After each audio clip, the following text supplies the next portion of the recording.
Alright, Assalamualaikum dan selamat sejahtera semua. Bertemu aku lagi Nash dalam Nash Channel. Alright.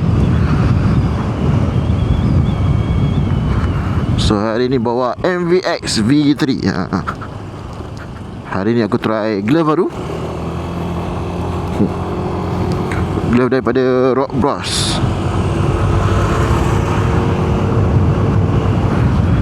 Kau tengok ni kan, Rock Bros. Dia punya model hak ni, Rock Bros. Aku suka design glove ni sebab dia minimalis.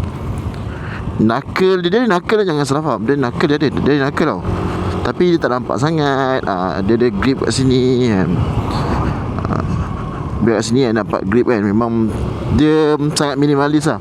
Dia hitam dia semua. Memang tak nampak sangat yang kau tu pakai. Aku suka yang minimalis ni. Simple design macam ni. Kemudian dia tak pakai velcro tau. Dia pakai macam quick release punya tali ni kan. Kemudian dia cover sampai wrist tau. Sampai sini. So bila sampai situ dia safety sikit lah. Dia akan kurangkan kalau ada something happen ke apa kan. Dia kurangkan kau punya risiko terseliuh ke tangan tu kan, dan sebagainya lah. Cuma kekurangannya aku tak boleh pakai jam sebab dia lebih real. So tak boleh pakai jam lah. Jam aku kacau. Aku rasa boleh ya pakai jam, tapi aku macam tak selesa dia. Sebab jam tu akan ke belakang lagi.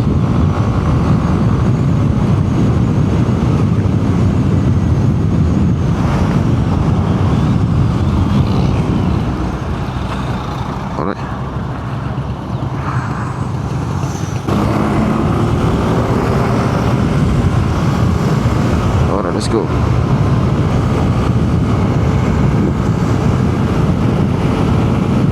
Satu lagi, glove ni tak panas dia angin masuk itu yang aku suka. Kalau korang berminat dengan glove ni, korang boleh dapatkan dekat description kat bawah. Aku letak link. Aku dapatkan ni dekat TT.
Macam tu daripada lane tengah sampai ke sana.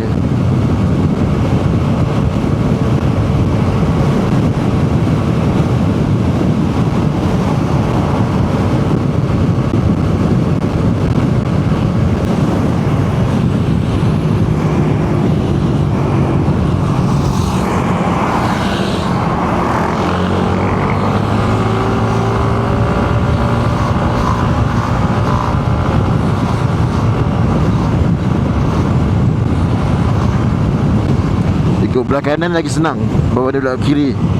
Bahaya kiri tu.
mana AC ni? Santai sangat AC ni.